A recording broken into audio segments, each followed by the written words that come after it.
There's three cities mentioned in Revelation 3. There's Sardis, then it's Philadelphia, and it ends up with Laodicea. We're going to talk about the two bad boys in Revelation 3. And with any kind of luck, Revelations, you're talking strange stuff, and maybe the clouds will part and all of a sudden we'll get lightning down. We hope not, but this is not really the mysterious part of Revelations. This is much more a straightforward, if you will, condemnation of these two cities. And I think it's important for us today to take a look at it and really understand what the risen Christ is trying to say against these several cities. Now, with any luck, this will work. But then again, maybe not.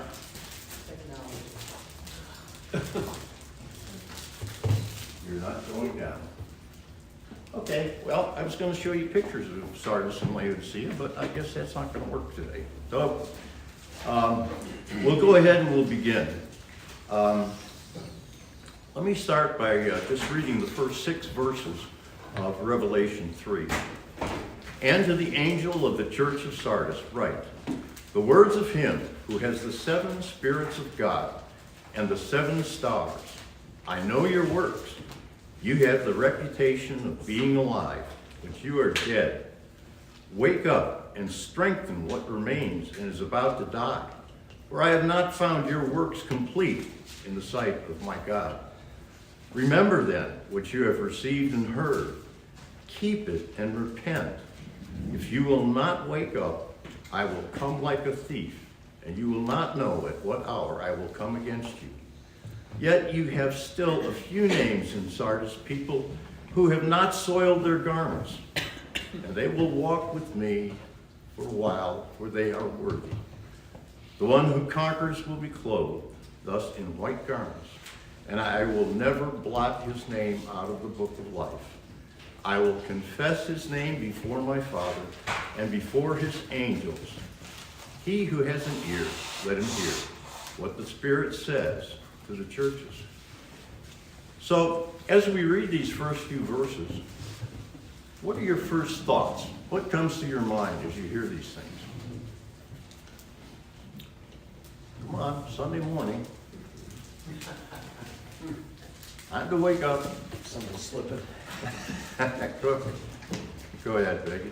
Somebody's. I like that verse where it says, you have the reputation of being alive, but you are dead. And I wonder what that looks like. How does that, I mean, it's pretty stark, that's for sure. Like Yeah. dead.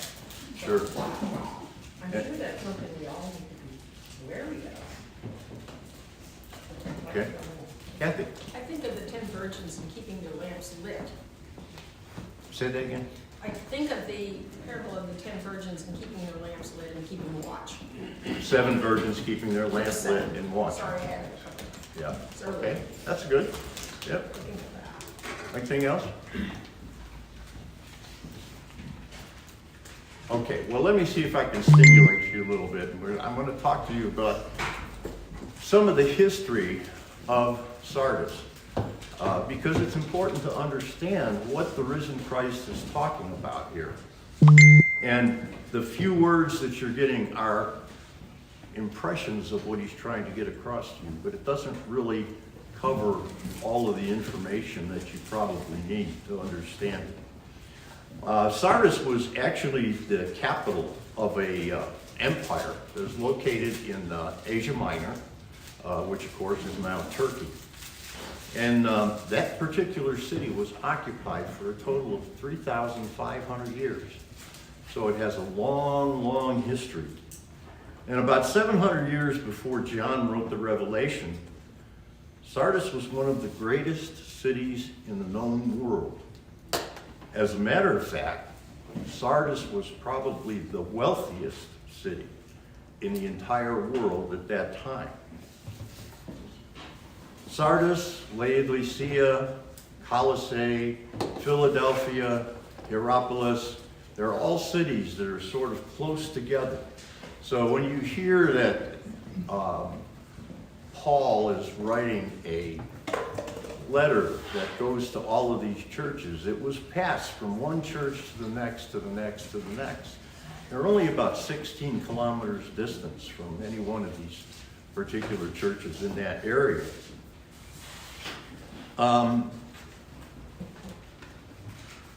Sardis is located on a ridge line, and it comes off of Martimolis, but the ridge is very, very narrow. And so it's impossible, almost impossible to get up the ridge. You have to go around to the mountain and then come down on one of the spines to be able to enter that city. So it's a very interesting way to have to get in. And of course, in those days, you had to defend your city, and so it made it fairly easy to defend because an intruder would only come from one direction.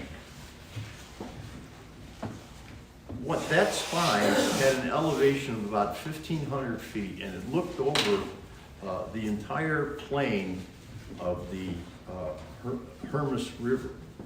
And it was a very fertile plain, and Sardis was known as the watchtower of the Hermus plain. The original city was so prosperous on that ridgeline that they actually had to start building a second city down below them in the plain, right by the ridgeline, and it was right by the Pactolus River that ran by. Now that's important because legend has it that King Midas, who of course had the Midas touch, wrapped his arms around his daughter and turned her into gold. And he was so distraught by that he went to the Pactolus River. He bathed and washed all the gold off of him. Well, that gold stayed there, and it was mined. And that's why Sardis became very, very wealthy. One of the great kings of Sardis was a gentleman by the name of Croesus, and he ruled from 585 BC until he made the big mistake of picking a war with Cyrus the Great. And he was defeated in 546 BC. Now, Dr. Mark Fairchild reports that King Croesus was the wealthiest person in the world. And he reached his power and wealth, and he would show it off to people.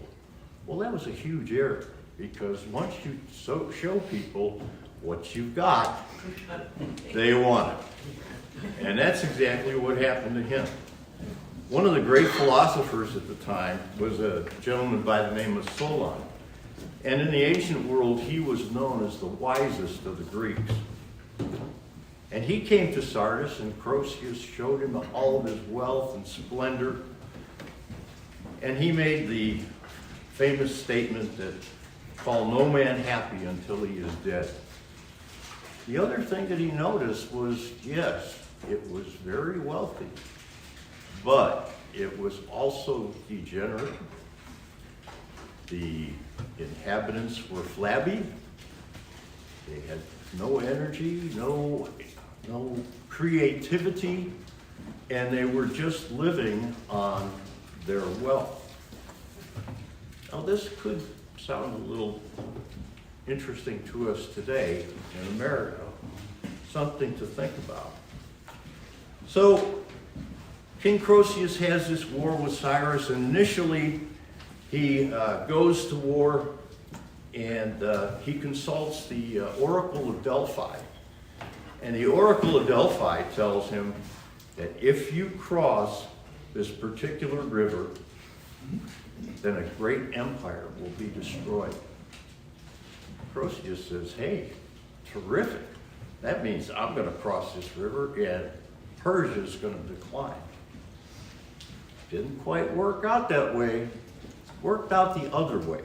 He was soundly defeated by Cyrus, and he had to retreat to his fortress city up on the ridgeline. And Cyrus put a siege on the fort, so nobody could get in, nobody could get out. But they couldn't get up the ridgeline.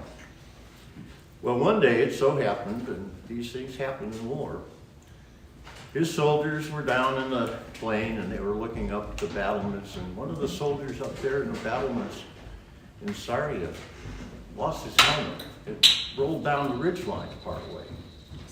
And he came out of the battlements and he walked down the ridgeline to pick up his helmet because he knew that his sergeant was going to give him just holy hell if he didn't have all of his equipment. So he got back up, and the soldier thought to himself, wait a minute now, if he could walk down the ridgeline, I can walk up the ridgeline.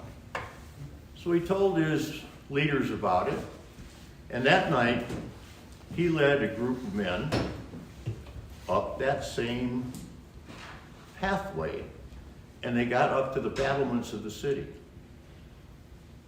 Well, the Sardians were so arrogant, they thought that nobody could come up the ridgeline and attack them. So they didn't even leave any guards at the gates of the city. Well, Sardis fell, and it lost all of its fame and fortune. And it was under Persian rule for about 2 centuries. Now, if we look back at what Revelation 3 tells us, what the risen Christ is telling them, is he's telling them, watch. Well, that would be a very important message to the people of Sardis, because they hadn't been watching. And they met a very bad fate because they didn't do it. And he also said, I will come like a thief in the night. That's exactly what the Persian soldiers did, wasn't it? They came as a thief in the night and captured the city. It was under Persian control until, of course, Alexander the Great came through in 323 BC, and then Greek rule took over most of the entire free world, and they became a very, very Greek-oriented city. In battle, in 189 BC, there was a battle nearby in a city called Magnesia. So almost sounds like a medical product, but that's a different story. The Roman legions came, and the Salidian kings were in charge of that area at the time, and they defeated them, and that's when Rome took over control of Sardis. In 17 AD, if you ever look at a map of that, and Mark Fairchild, if you remember from his visit with us several years ago, he's written a new book about the sunken basilica there at Nicaea. And he talks about that area of the world, and it is just riddled with earthquake faults. Everywhere are earthquake faults. I mean, it's like a spider web. They're just all over the place. And so there's always earthquakes going on in that particular area. Well, in 17 AD, an earthquake totally destroyed Sardis. But the city had so much wealth that they really didn't need any assistance in rebuilding. But what the emperor, what the Caesar did at the time is he suspended their having to pay taxes, and so that allowed him to build up the city. And we'll look at that again when we talk about the city of Laodicea. By the time that John wrote the words of the risen Christ to the church in Sardis, the population was once again wealthy. And this time, their wealth came from dyeing of wool. And it's said that Sardis was actually the first city in the entire world that was able to dye wool. And so that became an extremely valuable product that they could export throughout the entire world. There is a lot of remains of Jewish synagogues in the area. So we know that the Jews were there, and actually the Seleucid emperor Antiochus II, and you may remember from the book of Maccabees, his son was the one that defiled the temple in Jerusalem. So Antiochus II actually took Jewish families from the Babylonian captivity and moved them into this particular area. So there's Jewish synagogues there. Well, why is that important? Well, it's important because where did St. Paul always go to in a city? He would always go to the synagogue. Why? That's where the people were. And if you're trying to present the gospel of Christ, that's who you want to present it to. You want to present it to people. So you go to the synagogues. And so there we have evidence of Jewish synagogues there. Archaeologists have discovered a huge one that was built in probably somewhere around the 4th or the 6th century. So we know that there was a Christian influence there, and a Greek called Melito actually chronicled Christian persecution in that city and was also the bishop of Sardis. So we know that there was some activity in that particular area. All right, so now we know a little bit about the background of what's going on in Sardis, and we see that it's a very wealthy city. And of course, once we have wealth in a city, we tend to drift away from God. And we start thinking about how I have accumulated all of this wealth by my creativity, and it's all mine. And the risen Christ is trying to tell them that, no, it's not all yours. It belongs to somebody else. It belongs to me. I'm the one that gave it to you. So that, I think, is important as to why we're taking a look at this particular city. Now, here's my first question to you. As we've read through these first few verses of Revelation 3, is there anything there that you find missing from the normal parts of the New Testament where we're moving the gospel around and trying to make converts? Is there anything missing that you can come up with? What was St. Paul always talking about? Greeting people right off he's greeting people when he writes the letters. Greeting, okay. Greetings and Yep. kind words. Yeah. Sometimes kind words. Right. Maybe faith. Maybe Faith. faith. Okay, sure. What How's else? that going on in this passage? There's no pressure here. I got 3 ministers in the audience. No pressure.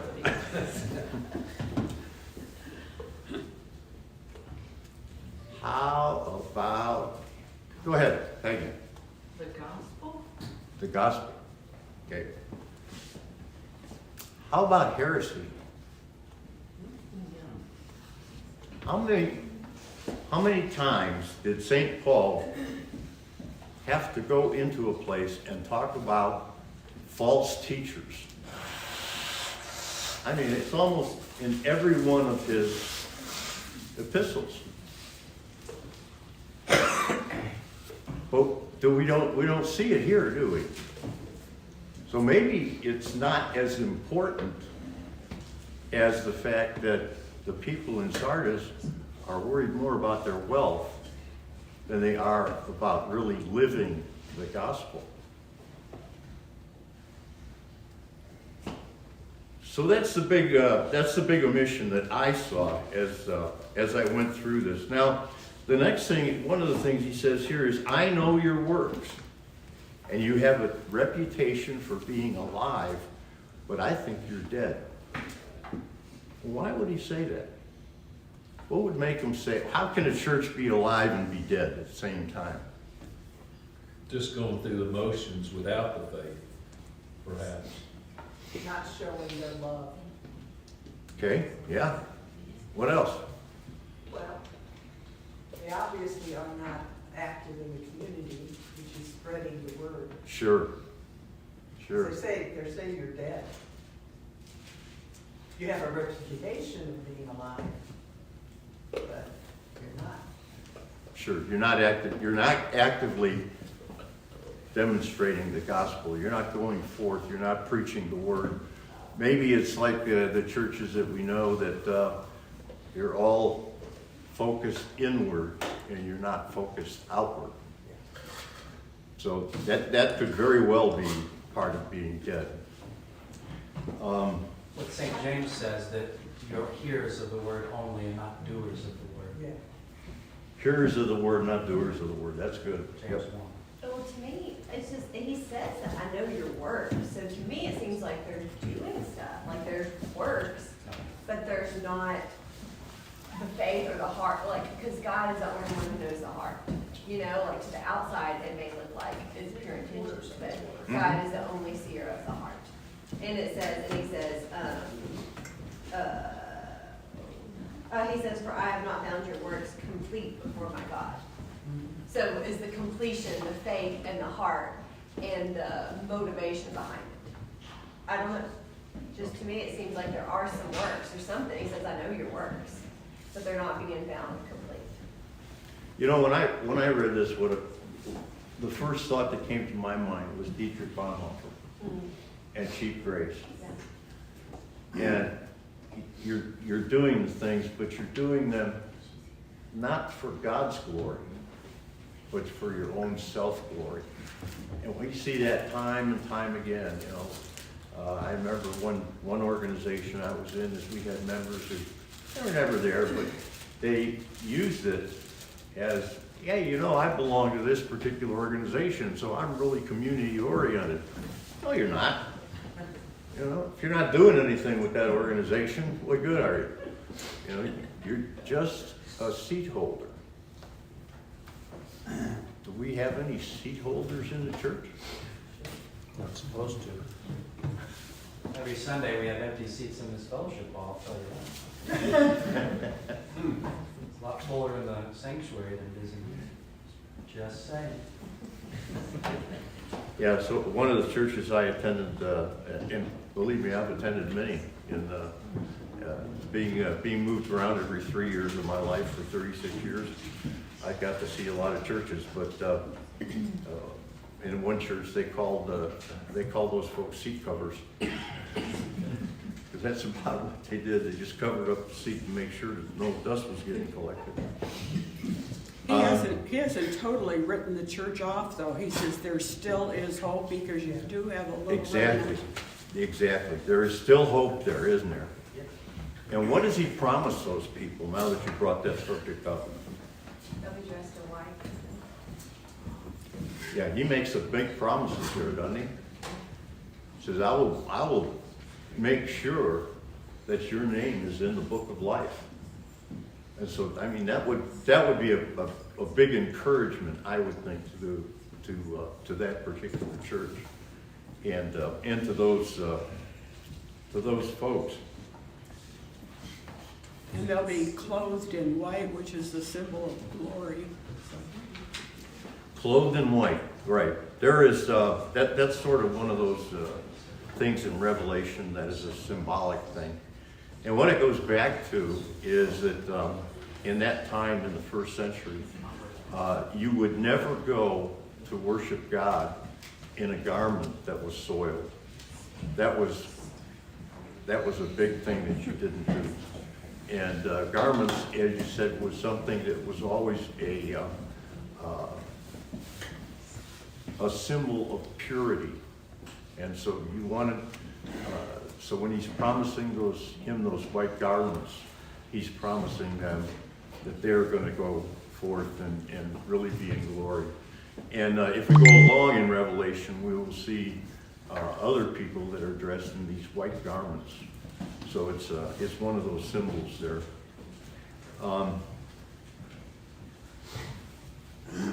So verse 4 really does give us a lot of hope for Sardis, and we've talked about the white robes, and but we see that there's problems in Sardis. And what my point was in bringing that up is the fact that we need to take that in and understand that we can have those same problems in our church today, particularly in America, where we do have an abundance of wealth, and we should be thinking about how we are using that and using it again, to God's glory. Now let's switch over to the church in Laodicea. This is really an interesting church. And I don't think that we're going to find too much of a redeeming factor here, but let me read through it for you and we'll see what you think. And to the angel of the church in Laodicea, write, the words of the Amen, the faithful, true witness, the beginning of God's creation. I know your works. You are neither cold nor hot. Would you were either cold or hot. So because you are lukewarm and neither hot or cold, I will spit you out of my mouth. For you say, I am rich, I have prospered, and I need nothing, not realizing that you are wretched, pitiable, poor, blind, and naked. Counsel you to buy from me gold refined by fire, so that you may be rich, and white garments so that you may clothe yourself, and the shame of your nakedness may not be seen, and salve to anoint your eyes so that you may see. Those whom I love, I reprove and discipline. So be zealous and repent. Behold, I stand at the door and knock. If anyone hears my voice and opens the door, I will come to him and eat with him, and he with me. And the one who conquers, I will grant him to sit with me on my throne, as I also conquered and sat down with my Father on the throne. He who has an ear, let him hear what the Spirit has to say to the churches. What do you think about that one? Where's that church?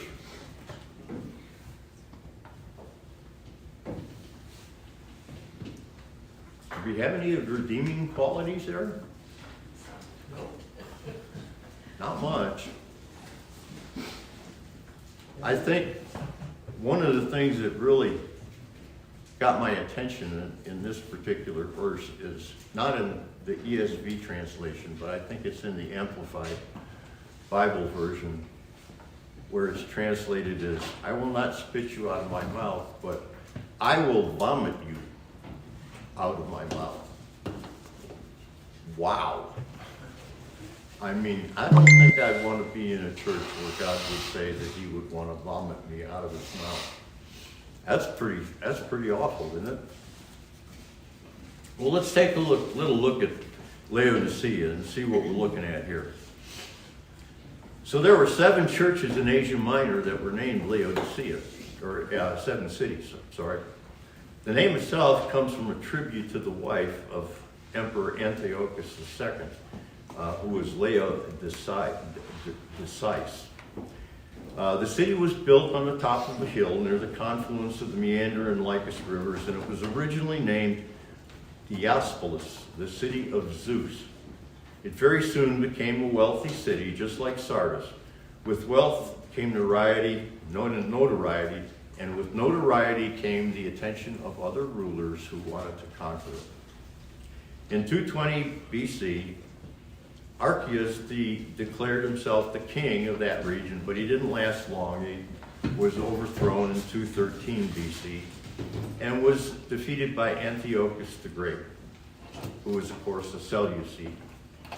We've already mentioned how Antiochus transported Jewish families into that area, and he did the same thing. There were Jewish families there in Laodicea, just like there was in Sardis. And of course, in the first century, a lot of those Jewish families were persecuting the Christian families.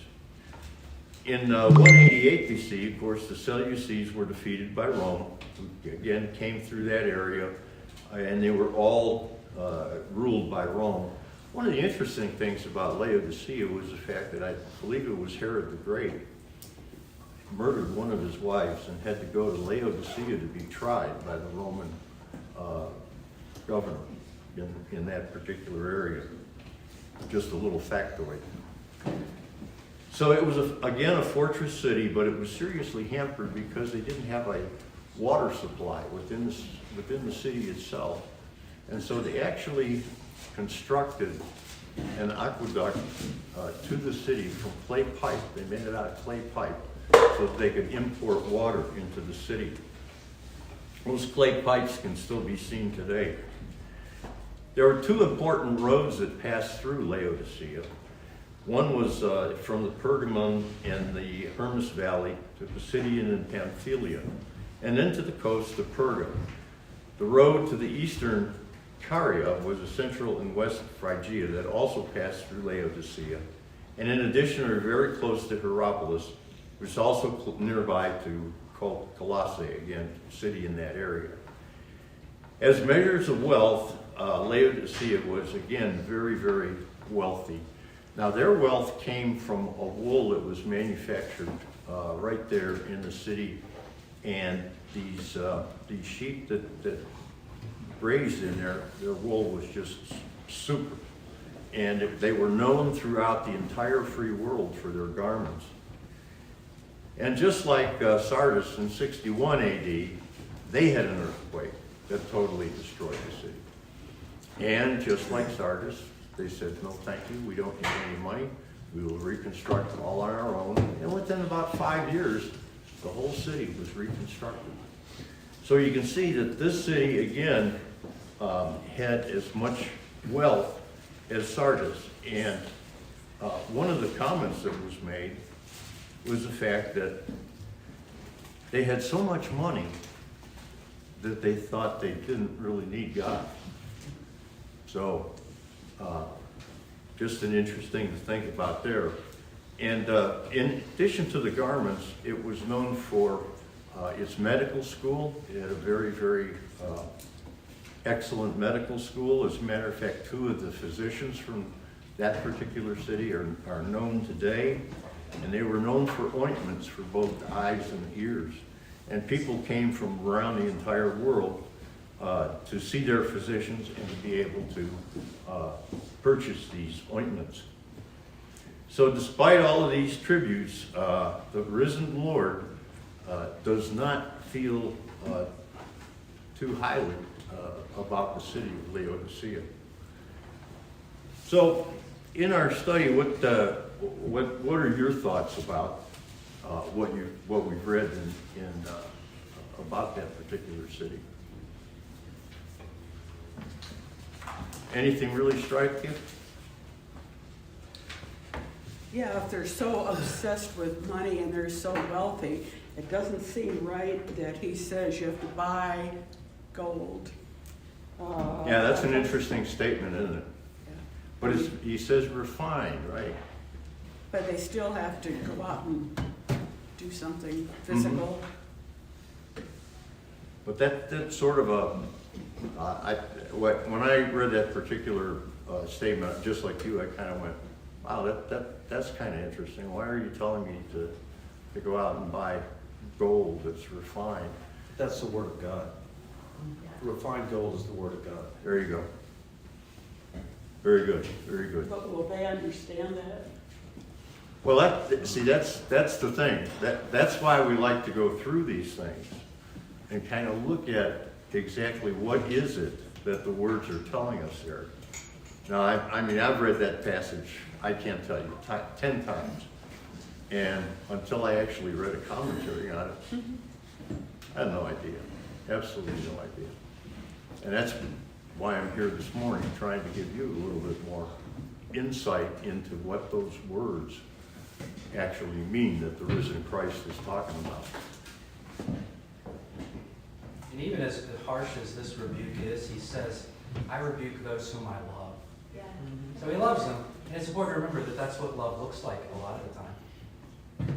Not according to our culture, but that is what love looks like according to the Bible. Sort of a tough love. Yeah. Well, as a parent, you love your child, so you rebuke them, you discipline them when they're in the wrong, because you love them, and you know that it's for their long-term good. Sure. Like, working in elementary school, there's a lot of kids whose parents just let them do whatever they want. So whenever I discipline them and say, okay, and I'll tell them, I'll say, if you do this again, this is gonna happen. And they do it, and then they are just shocked that there's a consequence. And I'll tell them, I'll be like, it's because I love you. Like, I care about you. So I'm going to and they've never seen that. A lot of them have parents that just don't want to deal with it, and just let them do whatever they want. Sure. And so I just think there's just this correlation that's like, if you love me, you let me do whatever you want, and that's just not true. Yeah. Classic example is, you know, a child crossing the street. Yeah. You know, they try to head across the street when there's traffic. You go, whoa, stop! You know, and you're rebuking them. You're stopping them from doing something that's going to hurt them. Exactly. And that's what, like Pastor says, that's what they're trying. That's what he's trying to get at here. How about this statement, hot or cold? What do you think about that? Complacent. Complacent. Apathetic. Indifferent? Be for me or against me, not in the middle, come on. Yep. Be passionate about something, even if it's denying me. You know, as that great American philosopher Charlie Brown once said, I feel very strongly both ways. And that's pretty much what you're getting from Laodicea. Now, in the Barclay commentary, he writes with this phrase, and he says, hot food can be appetizing and cold food can be appetizing, but tepid food will make the stomach turn. Directly opposite Laodicea, on the other bank of the Lycus, and in full view stood Hierapolis. Hierapolis was famous for its hot mineral springs. The white lime-encrusted cliff over which the hot springs flowed was one of the first things to meet the eye when one looked out across the river from Laodicea. Often these hot internal springs, with their chemical contents, were nauseating in the taste and in the smell. They make the person who drinks them want to be physically sick. That's the way it is with the church in Laodicea, affected by the risen Christ. Here indeed is something to make us think that we really don't want to be hot or cold. We want to be, you know, we definitely want to be hot. Indifference is one of those things that's so difficult to fight. And we find it in our church all the time. And one of the things that you can easily find is that ask for volunteers sometime. See what happens. You think you get a bunch? Is that being hot or is that being cold? Or indifferent. Or indifferent. More or less, the same people that volunteer are the same people in this room right now.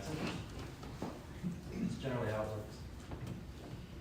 So it makes it kind of makes us think that, you know, really, in our faith, we need to be hot. We need to be active. We need to get out there. We need to tell people about the gospel. We need to use our resources. We need to keep our church. Need to get in there, you know, be a part of it. Don't be indifferent. Don't be hot or cold.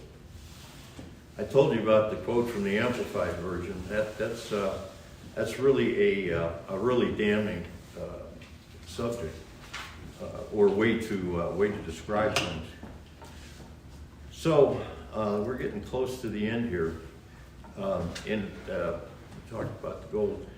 The only other thing that I wanted to mention in Revelations 3 is all of a sudden we have the city of Philadelphia in between those two.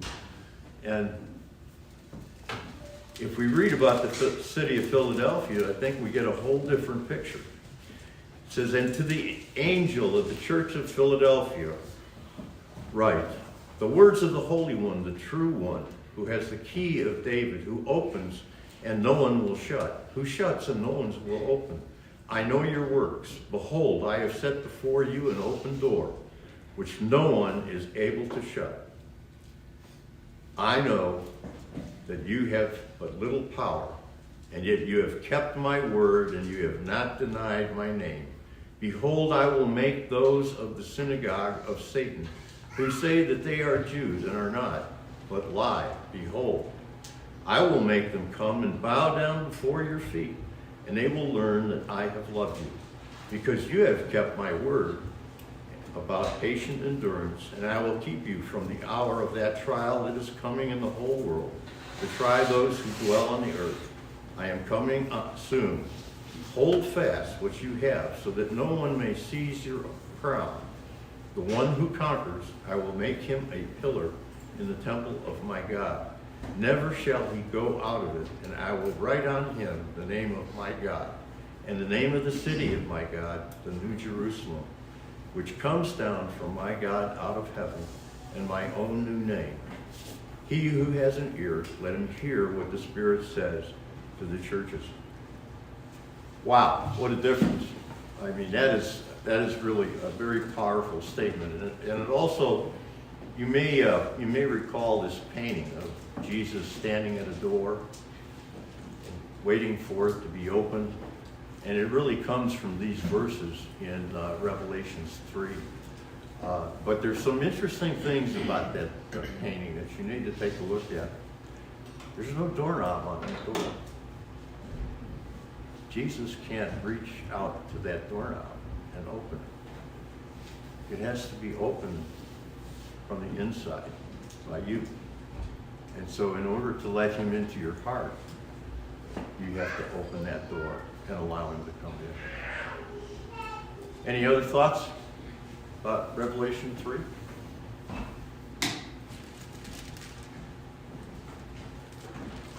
Okay, well, my intent this morning was to give you a little bit more information that when you read through Revelation 3, you'll understand a little bit more about what's going on.